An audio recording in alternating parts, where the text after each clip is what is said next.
The church is an institution, like a mental facility set far off in the middle of nowhere, a place where people go when they need to be set apart. You walk in and you see decorations have a specific purpose to make it feel homely when you would never actually see any of these things at your own home. Everyone in the facility looks very similar. They're wearing that same smile, they shake hands the same way, they ask the same questions, they give the same responses. This place is consumed by monotony. The schedule here is strict. Don't come late because there will be a countdown to the pre-worship song. There are rules about when to stand and when to sit. If you are lucky, the warden will give you clues when to do which.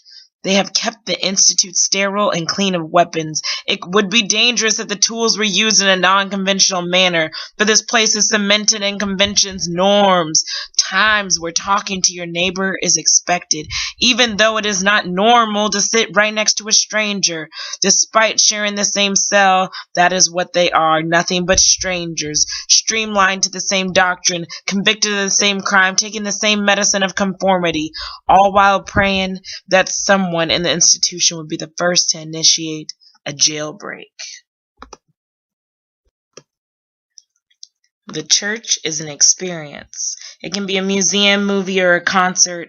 If you head over to Europe, you might get the museum experience, where the buildings have been around since before the fall of Rome, where you go to see history in a tour group or alone, where it is not unusual to see a mass for the sake of making this museum come alive, where only flash photography and souvenirs thrive. Oh, what about the 3D experience? All you have to do is put on the glasses and you feel like all the emotions are real. You are right there, moved by the cinematography, relating with the characters, wrapped up into the climax, and tear up when there's conflict. You are rooting for the happy ending that you know will have to come. But just like a movie, all good things come to an end. And in the end, you must tell yourself that the characters are not real.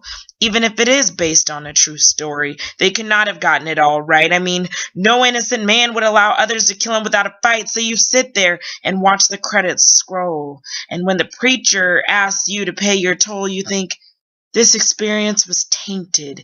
It was made to pull on your strings, but that emotion from a movie is nothing next to the concert experience. Every bit of the worship feels like a production. Every song was chosen to make you feel a particular emotion. The prayer was filled with words that only the biggest fans could understand.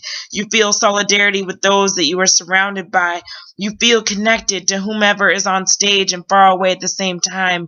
You are struck by the spotlights, and the sound moves you to pray for the first time in weeks, months, maybe even years. And when the service comes to a halt, you wish you could scream encore, all while worrying that maybe, just maybe, that you're just too wrapped up into the experience.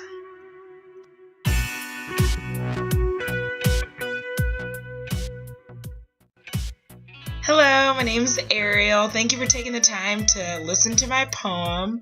I just wanted to say hello and say welcome to this series about the church. I was inspired to write it after hearing a few sermons about a transparent church from my church here in Austin, Texas, and I just really wanted to write something from the perspective of someone outside of the church looking in.